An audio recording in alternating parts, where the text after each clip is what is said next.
নমস্কার, আমি স্বপ্না। তোমরা কেমন আছো? আশা করি তোমরা সবাই ভালো আছো আর আমিও খুব ভালো আছি।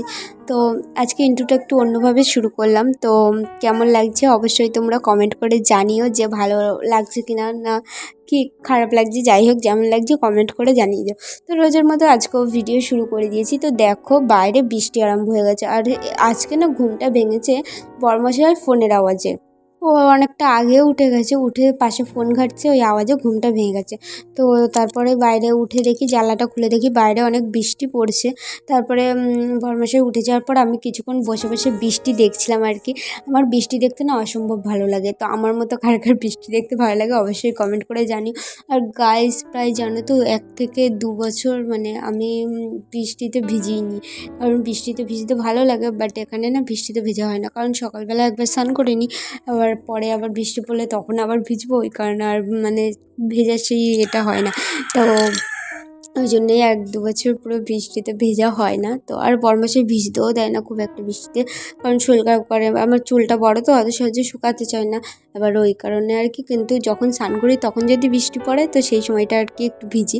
তো বরমাসে কাজে চলে গেছে। মা আমাকে বলেছিল যে দেখো তো বাইরে কোনো গোয়ালা মোয়ালা কিছু এলে, কেউ এলে একটু মানে দুধ দুতে আর কি এলে তুমি একটু খোঁজ রেখো, মানে বাইরের দিকে থেকো। তো ওই জন্যই আমি ঘুমিয়ে পড়েছিলাম। বরমশাইকে কাজে পাঠিয়ে দিয়ে স্নান করে খেয়ে দিয়ে তো উঠে একটু বাইরে এলাম। এসে দেখি ওরা এখানে কাদা নিয়ে খেলছে। এবার আমি একটু বকেছি যে এখানে কাদা নিয়ে খেলছো কেন, ওই পাশটা গিয়ে খেলো, তাহলে ওই পাশটা এখানটা কাদা কাদা হলে এগুলো আবার ঘরে উঠবে পায়ে পায়ে।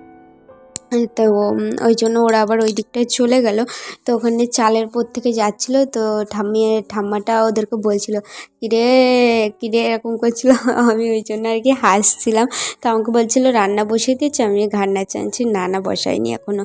তারপরে আমি গেটটা লাগিয়ে দিয়েছিলাম, আর এই গেটের এইখানটা না গাইস হেভি জাম হয়ে গেছে, কারণ বারবার ঝাঁটানো হয়, ধুলোবালিগুলো পড়ে ওখানটায় জাম হয়ে গেছে। ওইখানটায় না মোবিল না হলে তেল যাই হোক কী একটা দেয়, সেটা দিতে হবে। তো দেখো এখানে না আমি বাসনগুলো তখন মেজে খাটের পরে রেখে দিয়ে চলে গেছিলাম, ঘরে রাখা হয়নি। তো সেগুলো এখন জায়গায় রাখি। তখন কি একটা করতে করতে বড়মশাইকে খেতে মেতে দিয়ে স্নান করে বাসনগুলো রেখে আমি আর কি চলে গেছিলাম। তো দেখো উনুন চালটার কী অবস্থা, এখানটা আমার জাউলি করেছে, এখনও ঝাঁটানো হয়নি। তো আমি ঝাঁটিয়ে তারপরে ভাত বসাবো। তখন সবে 10টা মতন বাজে, 11টাও বাজিনি।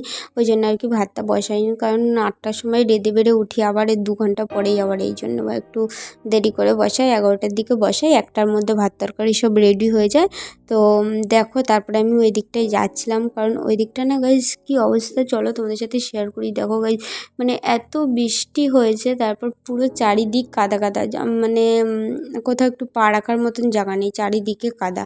তো এই পাশটা একটু মুরগি বাঁধা রয়েছে, ওকে দেখতে আসছিলাম যে ওকে খাবার দেওয়া আছে কি নেই, কারণ ওকে খাবার দিতে হবে। কারণ এই মুরগিটাকে ছেড়ে দিলে না, আমাদের 2টো সারা মুরগি আছে, ও বেশ আরেকটা যেটা মুরগি ওকে ছেড়ে দিলে ও খুব সুন্দর ঘুরে ঘুরে বেড়ায় সঙ্গপঙ্গ নিয়ে, আর একে ছেড়ে দিলে ও সবাইকে ডেকে ডেকে লড়াই করবে, মানে এমন করে ডাকবে যে আয় আয় আমার সঙ্গে মারাপিট কর, আয় আয় এরকম করে আর কি ডাকে।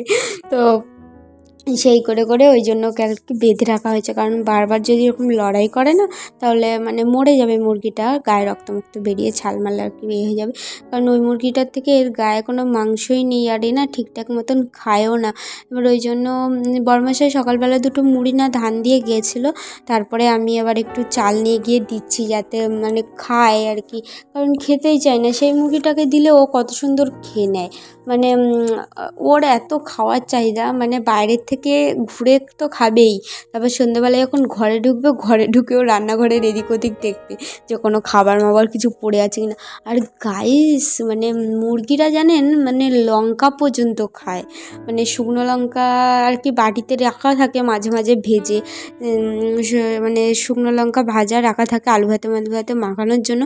এবার মানে কোনো সময় ধরো ঢাকা দেওয়া থাকলো আর নিচে রাখা থাকলো ঢাকা দিয়ে, ওরা ঠোঁট দিয়ে সরিয়ে শুকনো লঙ্কাই খেয়ে নেবে। আমি তো একদিন দেখে অবাক হয়েছি, মাকে বলছি তাই মা ওরা ঝালও খায় না, বলছে ওরা সব খায়। তো দেখতে পাচ্ছি এই মুরগিটা এত রোগা, কারণ খাওয়া দাওয়া করে না, সেই মুরগিটা খাওয়া দাওয়া করে। তো প্ল্যান হচ্ছে যে মুরগিগুলোকে বেচে দেবে, বেচে দিয়ে একটা পোলট্রি মুরগি কিনবে, মানে ডিম পাড়ে যেই মুরগি সেই মুরগি একটাই কিনবে। কারণ আমাদের এখানে সবার বাড়িতে এত মুরগি, আমার ভালো লাগে না গাইস এসব ছাগল মুরগি যাই হোক। মানে ছাগল তাও ঠিক আছে যে ওরা ওরকম জ্বালায় না, আর এই মুরগিগুলো তো আরও বেশি, ওরে বাবা। মানে যদি ওদের আলাদা যদি হয় তো ঠিক আছে, বাট অত চাষ করা ভালো না। আমাদের এখানে এক একজন কী চাষ করছে গাইস মুরগি, মানে ওরা বোধহয় এই 6 মাসে বোধহয় 3বার বাচ্চা তুলে নিয়েছে, আর একবার তো বোধহয় বেছে দিল। আরও ওখানে আরও আবার ছোটো ছোটো কতগুলো বাচ্চা, দেখতে কিন্তু বেশ ভালো লাগে গাইস। ওর মাটা যখন যাবে ওর পেছন পেছন বাচ্চাগুলো লাইন দিয়ে চলবে। তোমাদের সাথে একদিন ভিডিওতে শেয়ার করবো। তো এখানে দেখো, তারপর ওকে খেতে দিয়ে দেখলাম যে গয়লা ময়লা কিছু আসেনি। তারপর গেটটা টানতে যাচ্ছিলাম, বললাম পারবো না আমার গায়ের জন্যেই, কারণ পুরোটা জাম হয়ে গেছে, ভালো করে চেপে ধুতে হবে। তারপর সন্ধ্যেবেলা বড়মশাই আরও কীর্তি করেছে, দেখো এতগুলো মাংস এনেছে। কারণ ও যেখানে কাজ করে সেখানের মালিক বলেছে যে অভিজিৎ তোমার উপরে দায়িত্ব দেওয়া হলো যে তুমি এই মাংসটা মানে মাংস তুমি এতটা মাংস দিয়েছি। এখানে 4 কিলো 4.5 কিলো মাংস ছিল আর কি। তো সেগুলোই ও আসার সময় কিনে এনেছে। তো ওরপরে ওকে 500 টাকা দিয়েছিল, বলছিল এতটা মাংস বাড়ি থেকে তুমি করে নিয়ে আসবা। এবার কত বড় গাইস, মানে রাতে তো বলতে গেলে পুরো মাংসটাকে ধুয়ে কষিয়ে রাখা হয়েছে, আবার সকালবেলায় সেটাকে আবার মশলা কষে আবার করা হয়েছে, মানে দুবার মাংসটাকে করা হয়েছে। কারণ আমাদের ফ্রিজ নেই, এই জিনিসটাকে তো করতে হবে, না হলে কী করে এখানে কী করে রাখা হবে। এবার কিন্তু আমাদের এখানে না মাংসের দামটা অনেকটা কম, কারণ তোমাদের জানি না কোথায় কেমন, বাট আমাদের এখানে 100 টাকা কিলো। 100 টাকা বলতে গেলে 100 টাকা না, ওই মানে 120 30 40 টাকা এরকম আর কি, কম। তো সেই কারণেই বোধহয় ওকে বলেছিল যে আনার জন্য। তো এখানে দেখো আমি এখানে বড়মশাইকে বলছিলাম যে ভালো করে ধো, 2-3বার করে ধো। তো বড়মশাই বলছে দাঁড়াও আগে ধুয়ে লাল জলটাকে ফেলে দিই, তারপরে একটা একটা করে ধুয়ে ধুয়ে তুলবো। আমি বলছিলাম হ্যাঁ।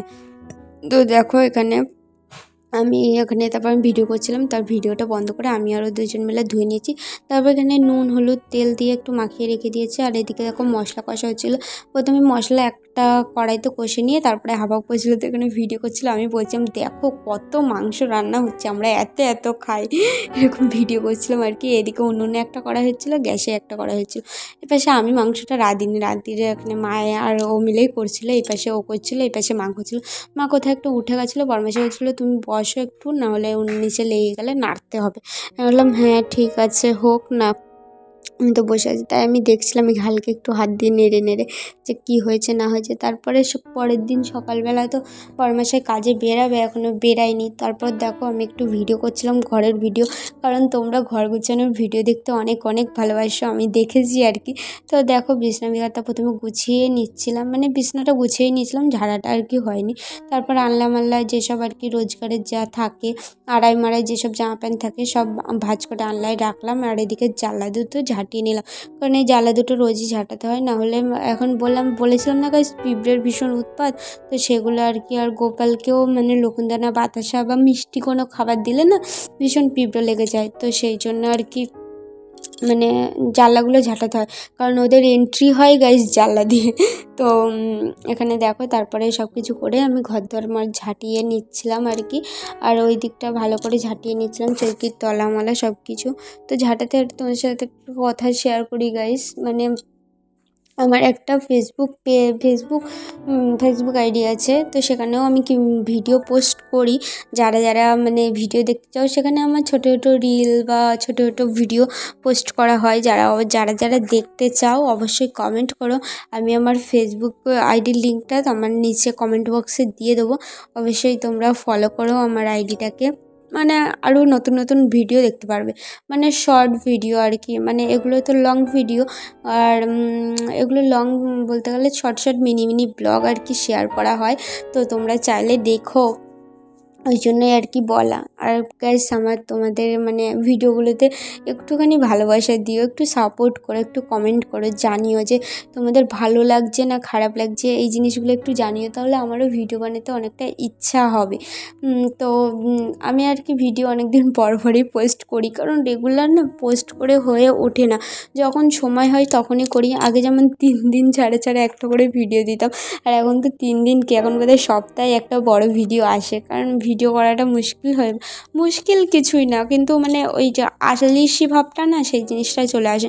আমি না সেই জিনিসটাকে ধরে রাখতে পারি না, যে ভিডিওটা যে রেগুলার পোস্ট করব সেই জিনিসটা আমি ধরে রাখতে পারি না। তো দেখো এখানে আজকে সকালবেলায় বরমশাই ওখানে স্নান করছিল পুকুরে, কারণ জল আসেনি। আর এদিকে দেখো গাইস নেচারটা কত সুন্দর লাগছিল। আমি বরমশাইকে বলছিলাম এখানে না শর্ট ভিডিও বানাতে হবে, খুব সুন্দর ভিডিও হবে। বরমশাই ছিল হ্যাঁ করবে। আর আমার না এখানে ওই ওয়েদার দেখে গান করার ইচ্ছে হচ্ছিলো, তাই আমি একটা কী যেন একটা গান করছিলাম। তো চলো দেখো বরমশাই স্নান করছে, ভিডিওটা এখানে শেষ করছি। ভালো লাগলে অবশ্যই লাইক কমেন্ট শেয়ার আর যা যা করার দরকার করে দিও। আর বারবার বলছি গাইস একটু আমাকে কমেন্ট করে জানিও আর তোমাদের ভিডিওগুলো কেমন লাগছে না লাগছে। চলো দেখা হবে একটা নতুন ভিডিওতে, তখন ভালো থেকো, বাই।